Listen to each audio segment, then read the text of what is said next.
Guy Odishaw. The second Sunday of the month, every other month, morning speaker, and I've been doing a series on non-dual awareness, and so this is a continuation in that series. So today, so every Sunday since I've started this particular series, the service has been around kind of getting some sense of the main teaching in the non-dual schools. And so the school that I usually talk about or give a name to is the Vedanta school, so Advaita Vedanta. There are other non-dual schools, but that's probably the one with the most name recognition, which most of you have not heard of, so they need better PR. But, so their primary teaching in the non-dual school is just stop. So one practice instruction, stop. But inevitably, the question of stop what? Stop what and how? Like, what does that mean? And so that's what we talk about on these Sundays is I try and give you a sense of the what, a way to get in touch with it, and then, again, the instruction, the invitation to stop doing that. A way to try and get familiar with and even practice the non-dual approach to self-understanding. So today, within that, we're going to look at this kind of constellation of things that we do that take us out of the non-dual and into the dual perspective. So these things that we're going to talk about today are identification and reification, so two technical terms, identification and reification. And then from within that, what happens is then a sense of relatedness, and that is in the form of desire or aversion. So attraction to something or repulsion from something. So we identify, we reify, and then we go into this whole elaborate complex of relatedness. And that's what occupies most of us all day long, is trying to navigate the politics of relationship.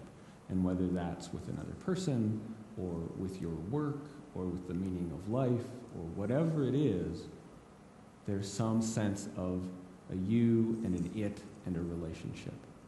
And the non-dual schools would tell us that none of that is true, that whole constellation is an illusion. It is a case of mistaken identity. And so that's the instruction for today, is to stop doing that.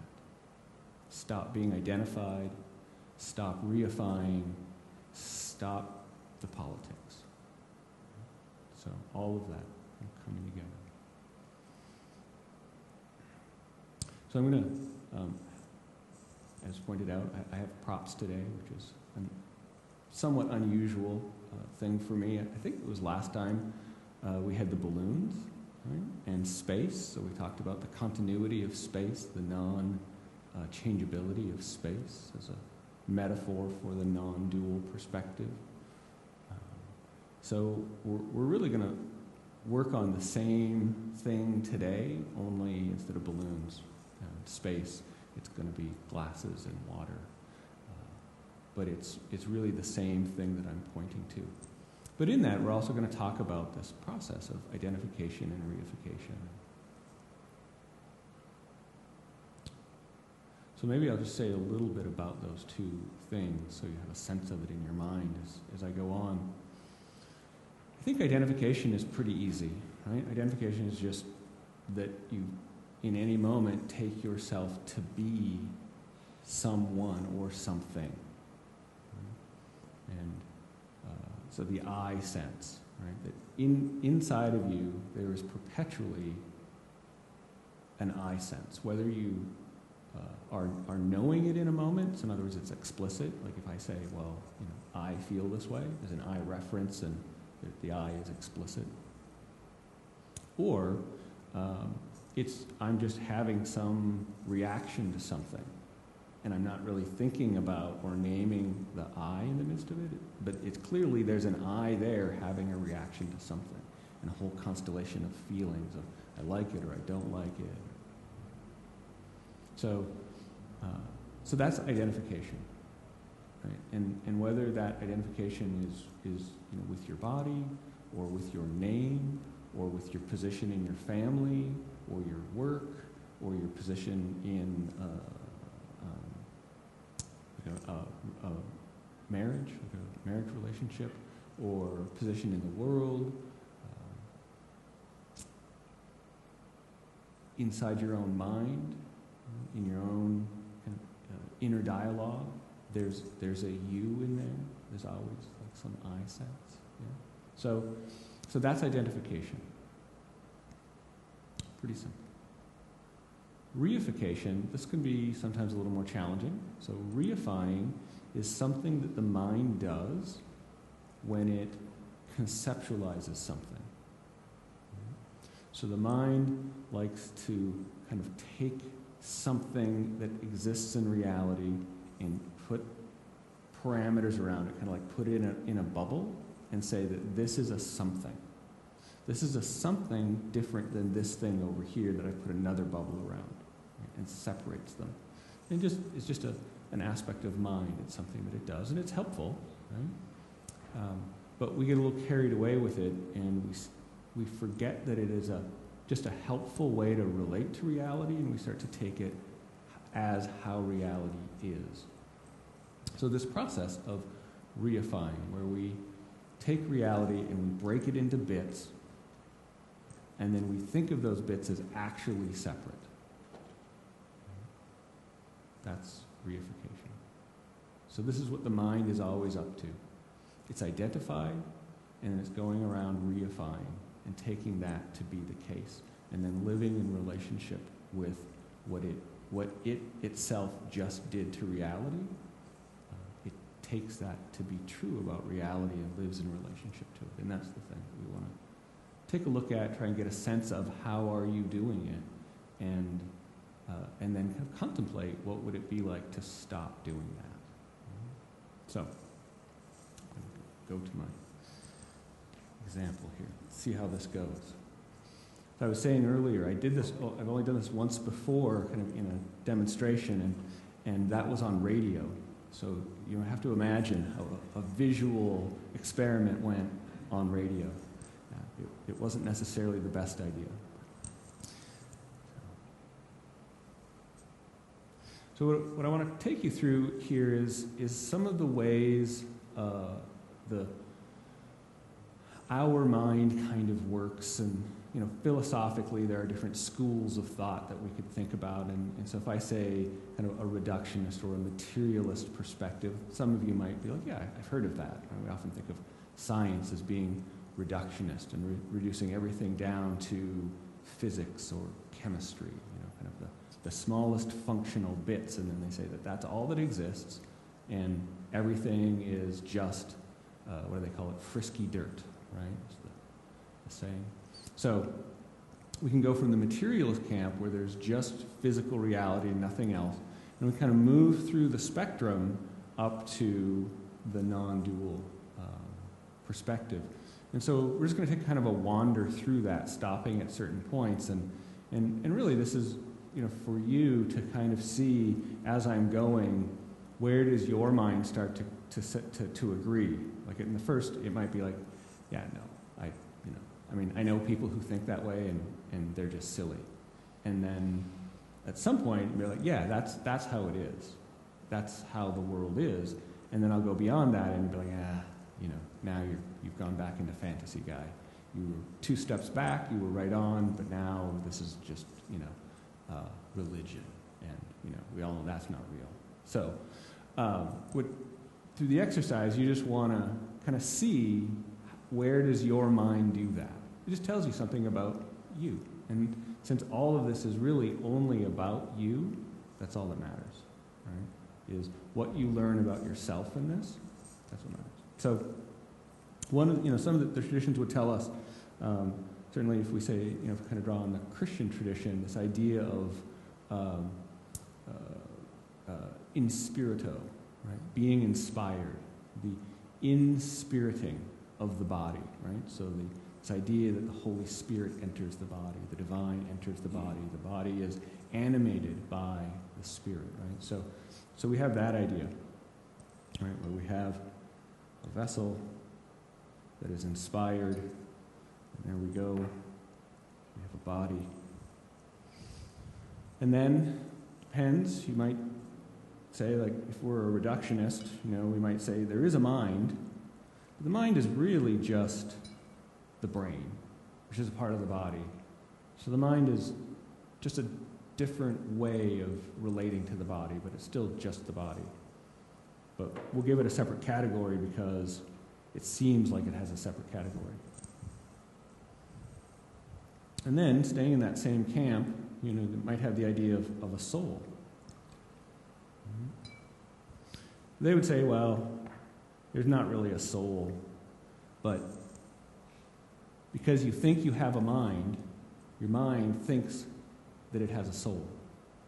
And the mind is an epiphenomenon of the brain, and the brain is somehow got this mistaken idea that it has a soul. So really, there's just a body and something like a mind and something like a soul, but those are just ideas that exist in the body, right? So that's the reductionist perspective. So if we move away from that and get a little bit more, let's just say away from that, we may accept the idea of mind, and that mind is its own thing. It is not just an epiphenomenon of the brain. It exists in and of itself. So the mind is its own kind of dimension of reality. So we have a body and we have a mind. Okay? So that takes us beyond mere physical reduction and takes us into what we might call beyond the gross to the psychic, right? And allowing the psychic level of existence to be real. So then we go to soul, or something like soul, right? Something beyond mind that is different than mind, distinct from mind, is its own dimension. And so you can imagine, I'm sure you're familiar with the philosophies and traditions that kind of allow for that, and they make space, and it separates them out from traditions that say no. So if you have your biologists who believe in biology and the physical world, and then you have your psychologists who believe in the mind, right? And then maybe we have our religious folks who that's our traditional kind of area or domain for those who believe in the soul, right? So we've got these philosophies. Right? And so what happens, though, is relative to us today, and what we're talking about identification and reification, is we think that these are three separate things. Right? There's a body, a mind, and a soul, and they're three separate things. And we talk about, right, for example, in healthcare today, we're actually past the trend, but to talk about the body-mind connection, right? So to even think that, the body-mind connection, implicit in there is the idea that they're not the same, that they're separate, and then somehow we have to figure out how they're connected, right? And we've been through this the last several decades, lots of ahas of seeing the research on meditation saying you meditate and it affects your body, and oh my goodness, the mind has impact on the body. This is an astounding revelation, right? So this to them is the proof of relatedness. Okay? So then for those, again, who are perhaps a little more progressive, we look at body, mind, spirit. Right? Again, thinking that they're separate and they must be related. So we're searching for how are they related? How is spirit related to mind? How is spirit related to body? And you have all kinds of body, mind, spirit traditions where people want to help you get these three separate parts of you in touch. Right? We could probably step out here and find several flyers that will talk to us about opportunities to go to workshops where we can learn about how to relate our body, our mind, and our spirit. So that's another in our level of understanding as we go along, right? So it's pretty progressive in that it's allowing those three domains, but it's still relating to them as if they're separate and need to be integrated somehow. We need to understand the nature of their relationship. So if we go a little further, right? So in my little demonstration here, this represents reality. So I could not get an Earth-sized, universe-sized pool of water to work with. So this is where you have to use your imagination a little bit, and this represents all of reality. Okay. So a more progressive approach would be to say,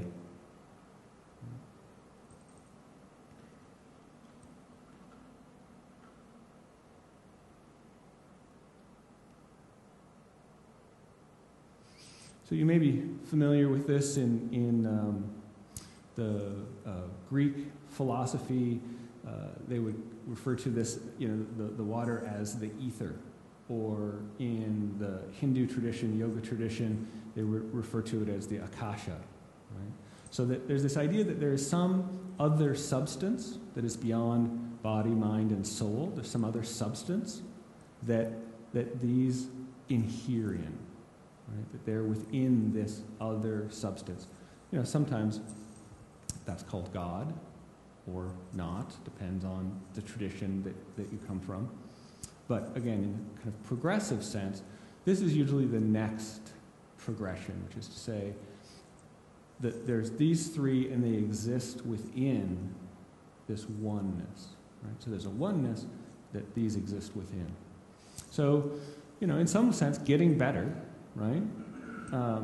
So now if we look at this, we could say, well, I don't know if you guys can tell from where you are, but the water is above the level of the vessels. Right? So we could say, right, that there's water in them, right? But it's all the same water. Right? The water is continuous. Right? Does that kind of make sense? Your mind can see that and doesn't grapple too hard against it, right? So this is getting closer, right? This is getting closer to the edge between kind of the dual perspective and the non-dual perspective. Right? We're getting closer, but still, the non-dual school would say that you haven't gone far enough. You haven't solved it yet by just saying there's this thing called akasha or ether. And that ether is every place, and the ether is also inside the body, it is inside the mind, and it is inside the soul. It's what constitutes the body, it's what constitutes the mind, and it's what constitutes the soul. Right? But we're closer. So I just want you to kind of take a mental snapshot of that, and kind of internalize the sense of that. Right? So,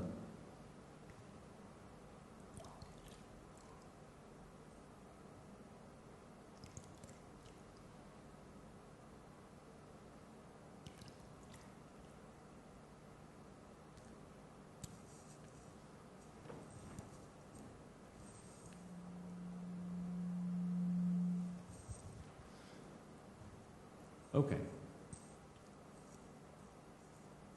Can you still relate to the body in here? To the mind? To the soul? Yeah? You still have a sense that the water that was in the body is in here, right? Okay. Do you have a sense of how the water that was in the body, just using that as an example, you could say the mind or the soul the same way. So the water that was in the body, how that is now kind of in relationship to the rest of the water. Can you get a sense of that? I see some nodding and then a lot of just dead stares, which I'm not sure how to interpret the dead stares, which is... So here's what I want to say, right? That is a trick of the mind, right? So that's the process of reification that your mind just did. Right? When I asked you the question of, can you get a sense of the relatedness between the water that was the body and the rest of the water? And you say, yeah, I can. Right? It doesn't actually exist. Right? There is no relationship between the water that was in the vase and the water that's in the pan. Right? Because it's just all water now. Right? There's no difference. The only difference exists in your mind because it was in something and I took water from one thing and I poured it into another thing, and your mind kind of still holds them apart as if they're really separate. But they're not, right? You can never get out of here the same water that was in that vase. Does everybody agree? Is there anybody who thinks you could actually get the water that was in the vase, the same water, back into the vase again? But this water inside the glass is the same as outside, the salted water. When we remove glass, it's still different. But was that the case? Well, So that's, again, there's the mind trying to find a way to make what it believes true. So it's just good to notice that. That's what mind does. Perfect. Mind should do that. Our goal is to stop believing in that, right? So the question being, right, is you can't. But again, if there's somebody here that believes that you can, I want to hear from you, right? So I had a student for many years who we would argue regularly. She said that was possible, like absolutely possible to do. No matter what I said, no matter what I sent her off to read or look at to study, years she was convinced that absolutely you could have that same water back again. It exists in there in a separate way, right? Which I totally appreciate, right? Because that's what we have in our different religions and our philosophies. We have that, just a rigid dedication to a belief that even in the absence of any evidence to support it, that's what it believes. That's the process of identification and reification. That's what it does, right? That's it operating. So it's just good to see that and respect it for what it is. And then, as the different schools of self-understanding would say, is go to work on that mechanism itself. Don't try and change your mind.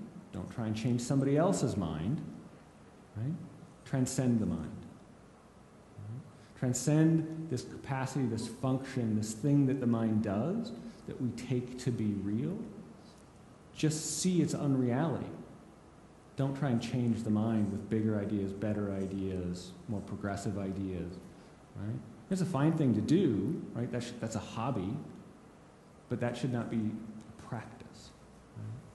Because the mind and this thing that it does of identification and reification, that's the problem.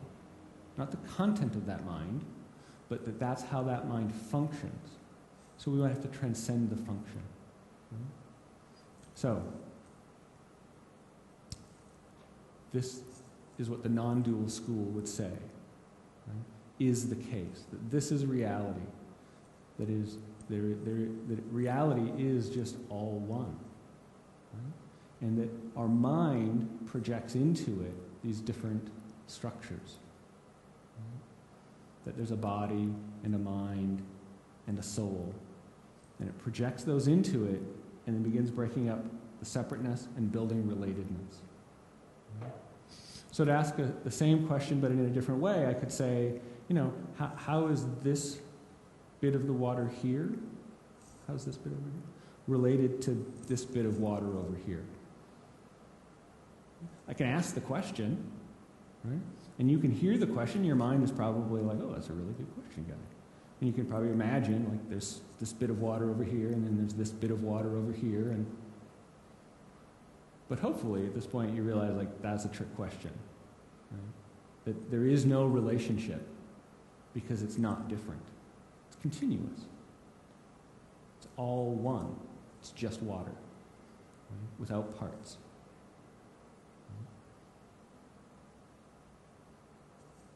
Seem clear? Okay, great.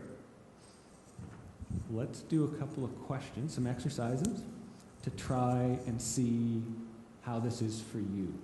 Where are you doing this in your own perspective, your own relationship to reality? So, Those of you who've done this before, you probably know what's coming next. If you have something to write on, this is a great time to write this down. If you don't worry about it. I will give you the questions again. Perhaps you can be strategic and partner up with somebody who did write it down so you have them. And it's not necessary, but it is stress reducing. So we're going to do two questions today. The second one's going to be a little bit different, so I'll give you a description of both, but most of you will be familiar with the first one, which is just a repeating question. And that is tell me a way you are reifying now. Tell me a way you are reifying now. So I'll give you a little reminder. Reifying. Reifying? R-E-I-F-I-Y-I-N-G. Reifying.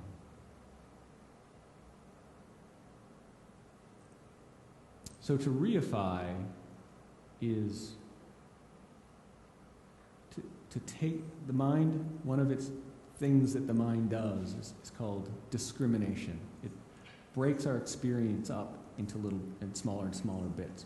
The more we focus the mind in on something, the more we break it up into pieces, right? And that's fine. There's nothing wrong with that. It's helpful, right?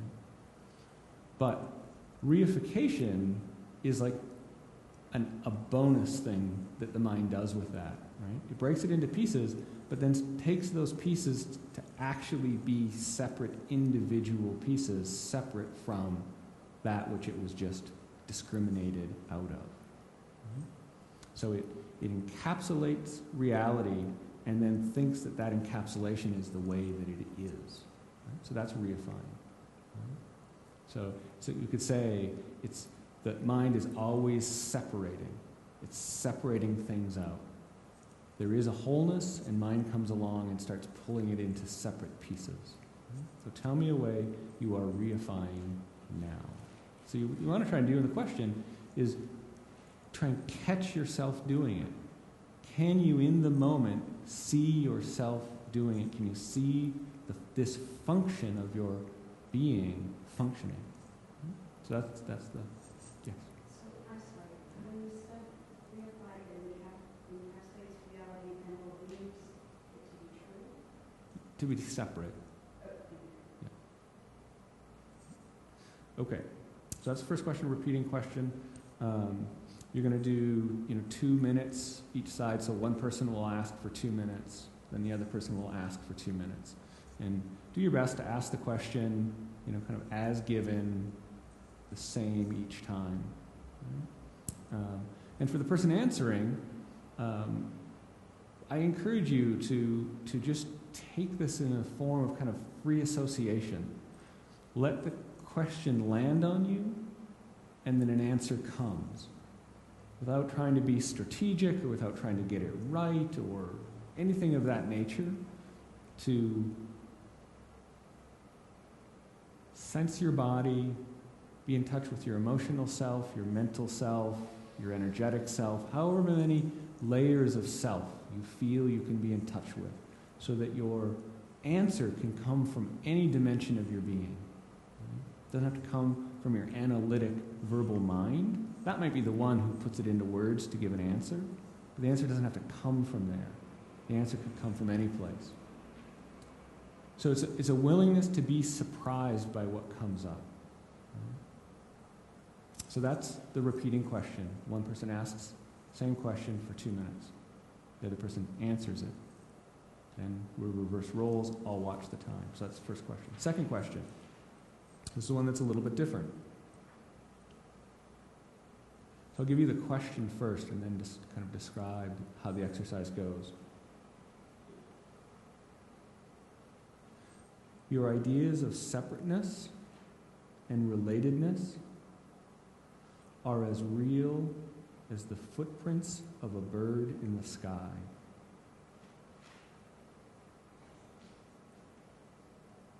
Your ideas of separateness and relatedness are as real as the footprints of a bird in the sky.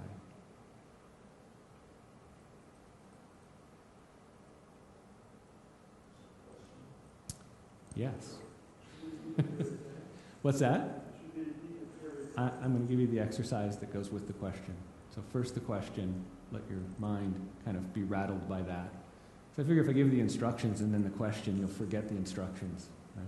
So this is along the lines of a classic koan. Right? So Zen Buddhism is based on the koan, to give the mind the unanswerable question and then put the mind to the task of answering it. And because it's an unanswerable question, eventually the mind is exhausted and gives up and lays down. Right? And that it's in that moment that you transcend the mind. Right? So this is in the flavor of the Zen koan, right? The unanswerable question. So for those of you who have done these before, if I say you're going to do a monologue, which is kind of a stream of consciousness on a topic, you just kind of go with what's arising and you just have a period of time and you just inquire into that which is arising in the container of the question given. So the question is the container. You inquire into the form and texture of mind that inquiry brings up, that question brings to you. Right? Then you do your inquiry within the container of that question. So here, you may take a moment and do, a bit of a contemplation. Right? So koans are usually contemplated. It's a silent internal process. So through your time, you may start with just a moment of silence and reflect on this question and just see what does it do to your mind, right, as you contemplate it. And then verbalize that. You may talk for 30 seconds, a minute, whatever, 10 seconds. But then allow yourself to lapse back into a moment of silence and contemplation again and let the question work on you. And then whatever that is, bring that back into, put words to it, verbalize it. So it is part monologue, right? Part stream of consciousness, part contemplation. Again, what you're looking for is not so much an answer to the question, although if that's where your mind goes, that's fine. What you're wanting to see, to notice, and articulate is the impact of it on you. How's it affecting you? That's more the direction you want to go. But as always, the for sure thing that you want to be with is what is happening.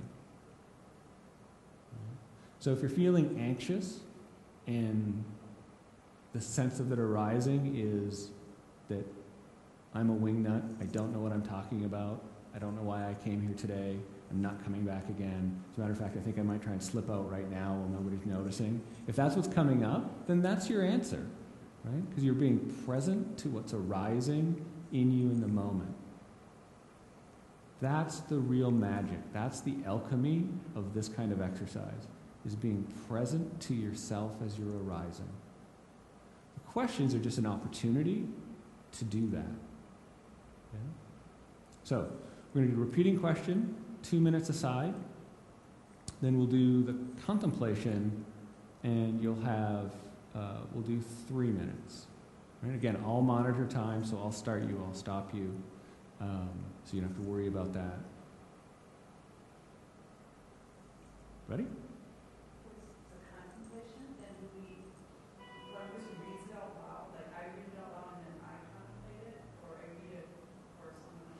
Sure. So, this is not like the repeating question where you're asking. So you've got your notes and whatever's in your mind about this question, and then you're just doing a kind of stream of consciousness related to that. Yeah. Good question. So, grab a partner, turn face, sit at a social, comfortable distance from each other so you can allow yourself to do this inquiry.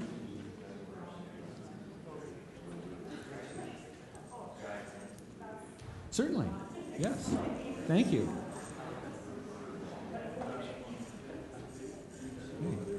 let's see, an end chair, just give those folks a little more distance. Just come to the end here. Talking right in their ear.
contemplating it, the full feeling of your entire being, body, mind, energetic self, soul, however many levels you present, all of it is doing a full feeling contemplation of this question.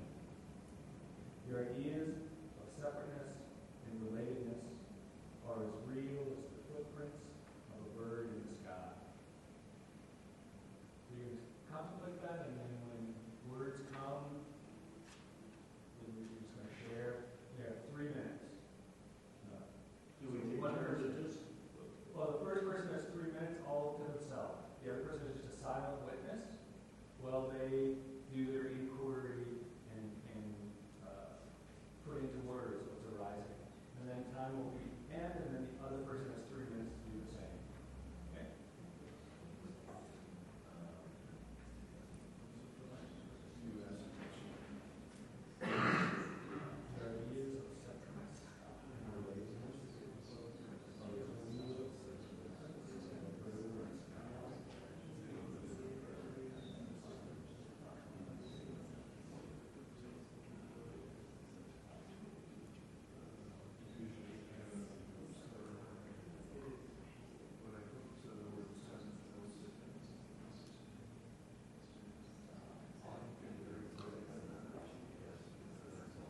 So what did you find out? How did the exercises go for you? Feel like elaborating on good? It's kind of hard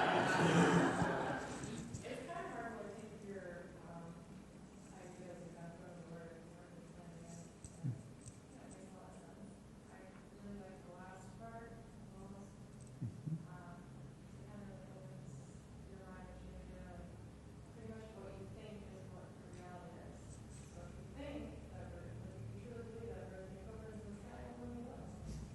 Yes. Collectively, we don't think that way, so most of us will never see something like that. Good. Good. All right. Mine brings up to very, very way we stress lots of times anyways. Yep. The whole bird tracks in the sky is so much like quantum because you can't see them. They know they're there, but you can't see them. I love it. Yeah. Tree falls in the forest, and if no one would hear it, then Yeah. It makes it easier to really kind of focus on real-time when you use the word pieces. Hmm. And kind of find pieces that are like Yeah, good. Yeah, that's such a common way that we relate to ourselves, like as in pieces. Like this part of me, people will say it, like this part feels this way and this part feels that way, and we act as if we're actually like there's multiple me's, right? We act that way. So yeah, good. The first exercise, how are you moving your mind right now? When, like I was saying to you about the third time you said that, the first two times I kept trying to categorize and identify things in the world to make myself believe that, this is my place in reality, that's the chair's place in reality, that's the pedestal's place in reality. But about the third time you got to that question, my mind got to a point where it just wanted to stop and just wanted to not figure any of that out. But because you asked it, then I had to jump back and still try to answer it. And I think you asked it one more time, and that's where I really just wanted to, I don't want to identify. I just want to be. Yeah. Good. I see some nodding here. Is it similar?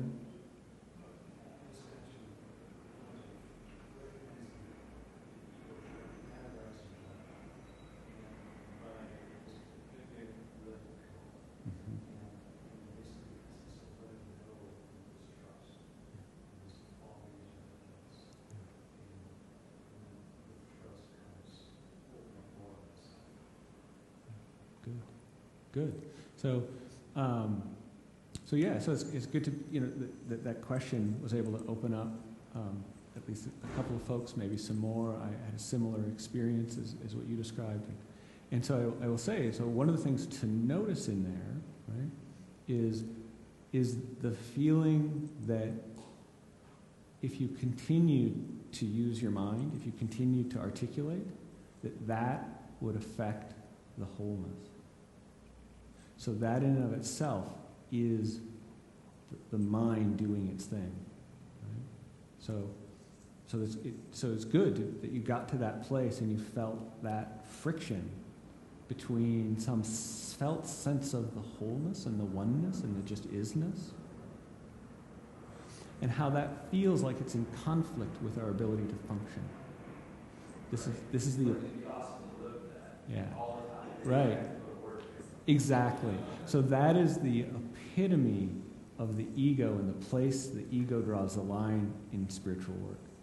That's a place. Because it thinks they're separate. It thinks being spiritual, being whole, means not functioning. So that's, in some ways, that's the last one that has to go, and it's the toughest. Right? So, good. I'm glad that came up for you. All right, I see we're past 10, and I want to read a little quote to you, and then, sure, pass the collection basket around. So this is from one of my favorite books. It's called Eleutherios, the Liberator, tiny little book, long out of print. if you ever have an opportunity to find one, I highly recommend buy it.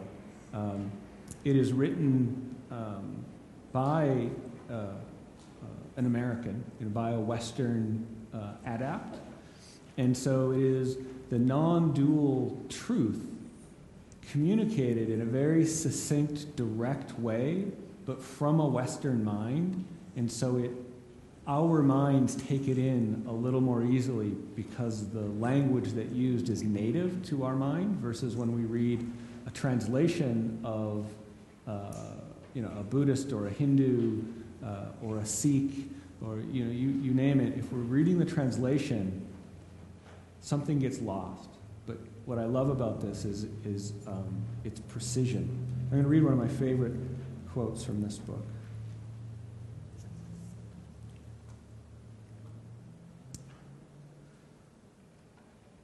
The body-mind is what you call I.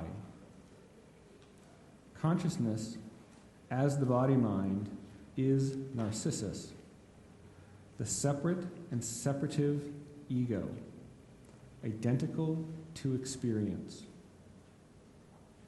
In the state of identification with the body-mind, consciousness is a subject suffering from the absurd presumption that it is identical to its own object.